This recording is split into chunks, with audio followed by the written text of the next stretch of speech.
ଏହି ପଣା ସଂକ୍ରାନ୍ତି ଠାରୁ ବଦଳିବ 6ଟି ରାଶିର ଭାଗ୍ୟ। ଚିନ୍ତା କରିବା ବନ୍ଦ କରନ୍ତୁ। ମା ଲକ୍ଷ୍ମୀଙ୍କ ଆଶୀର୍ବାଦ ଏବେ ପଡ଼ିବାକୁ ଯାଉଛି ଏହି ରାଶିମାନଙ୍କ ଉପରେ। ନମସ୍କାର ବନ୍ଧୁମାନେ, ଆପଣମାନଙ୍କୁ ଆମ ଚ୍ୟାନେଲରେ ଅନେକ ଅନେକ ସ୍ୱାଗତ।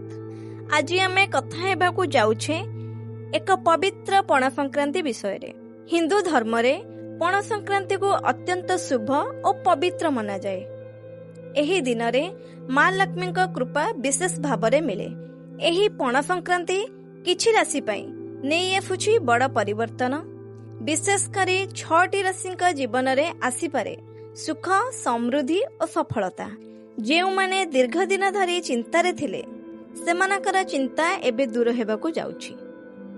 ଯଦି ଆପଣଙ୍କ କାମ ଅଟକି ରହିଥିଲା, ଟଙ୍କା ସମସ୍ୟା କିମ୍ବା ଜୀବନରେ କିଛି ଭଲ ହେଉନଥିଲା, ତାହେଲେ ଏହି ପଣା ସଂକ୍ରାନ୍ତି ପରେ ଆପଣ ଦେଖିପାରିବେ ବଡ଼ ପରିବର୍ତ୍ତନ।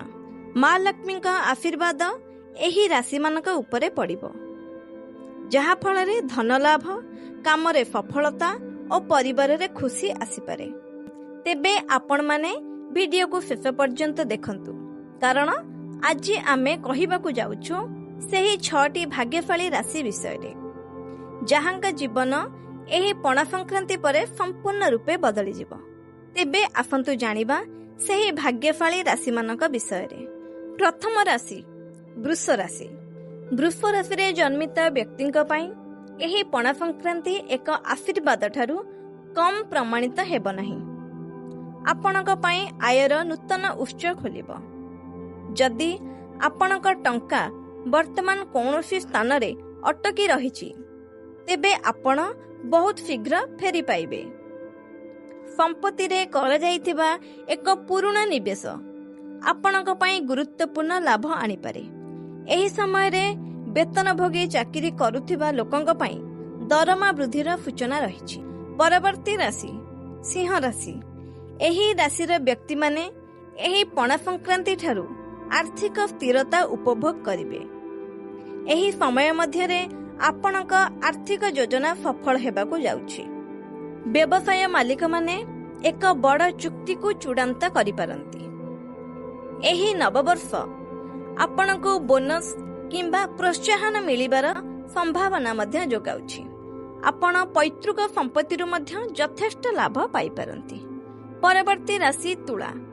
ଏହି ରାଶିରେ ଜନ୍ମିତ ବ୍ୟକ୍ତିମାନେ ଆରାମ ଏବଂ ସୁବିଧାରେ ବୃଦ୍ଧି ଅନୁଭବ କରିବେ।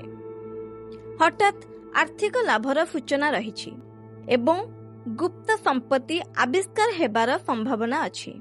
ଏହି ଓଡ଼ିଆ ନବବର୍ଷ ଠାରୁ ଆପଣ କେବଳ ପ୍ରଚୁର ପରିମାଣର ଟଙ୍କା ରୋଜଗାର କରିବେ ନାହିଁ, ବରଂ ଭବିଷ୍ୟତ ପାଇଁ ଗୁରୁତ୍ୱପୂର୍ଣ୍ଣ ସଞ୍ଚୟ କରିବାରେ ମଧ୍ୟ ସଫଳ ହେବେ। ଯଦି ଆପଣଙ୍କ କାମରେ ଆନ୍ତର୍ଜାତୀୟ ସମ୍ପର୍କ ଜଡ଼ିତ, ତେବେ ଆପଣ ଉତ୍କୃଷ୍ଟ ରୋଜଗାର କରିବାର ଆଶା କରିପାରିବେ। ପରବର୍ତ୍ତୀ ରାଶି ଧନୁ ରାଶି। ଏହି ରାଶିରେ ଜନ୍ମିତ ବ୍ୟକ୍ତିଙ୍କ ପାଇଁ ଆର୍ଥିକ ପରିସ୍ଥିତି ଉତ୍କୃଷ୍ଟ ରହିବ। ଆୟରେ ଏକ ଗୁରୁତ୍ୱପୂର୍ଣ୍ଣ ବୃଦ୍ଧି ହେବ। ଆର୍ଥିକ ଲାଭର ଦୃଢ଼ ସମ୍ଭାବନା ରହିବ। ସୌଭାଗ୍ୟର ସମର୍ଥନ ସହିତ ଆପଣଙ୍କର ଯେକୌଣସି ସ୍ଥଗିତ କାର୍ଯ୍ୟ ସଫଳତାର ସହ ସମାପ୍ତ ହେବ।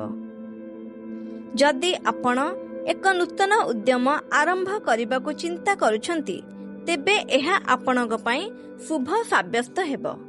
ଆପଣ ଆପଣଙ୍କର ରୋଜଗାରରେ ଯଥେଷ୍ଟ ବୃଦ୍ଧି ପାଇବେ ଏବଂ ଆପଣଙ୍କର ବ୍ୟାଙ୍କ ବାଲାନ୍ସ ବୃଦ୍ଧି ହେବ। ପରବର୍ତ୍ତୀ ରାଶି କର୍କଟ ରାଶି। ଏହି ଓଡ଼ିଆ ନବବର୍ଷ କର୍କଟ ରାଶିର ଲୋକମାନଙ୍କ ପାଇଁ ଶୁଭ ରହିବ। ଆପଣ ଯଦି ଏହି ରାଶିର ବ୍ୟକ୍ତି, ତେବେ ଆପଣ ନୂତନ ଚାକିରି ପାଇପାରନ୍ତି। ଯଦି ଆପଣଙ୍କ ବିବାହରେ କୌଣସି ବାଧା ରହିଛି, ତେବେ ତାହା ହଟିଯିବାର ସମ୍ଭାବନା ରହିଛି। ସମସ୍ତ ଅସୁବିଧା ଦୂର ରହିବା ସହ ବିବାହ ସମ୍ପନ୍ନ ହୋଇପାରେ। ବିବାହିତ ଲୋକମାନେ ଶ୍ୱଶୁର ଘର ପକ୍ଷରୁ ପୂର୍ଣ୍ଣ ସହଯୋଗ ପାଇବେ।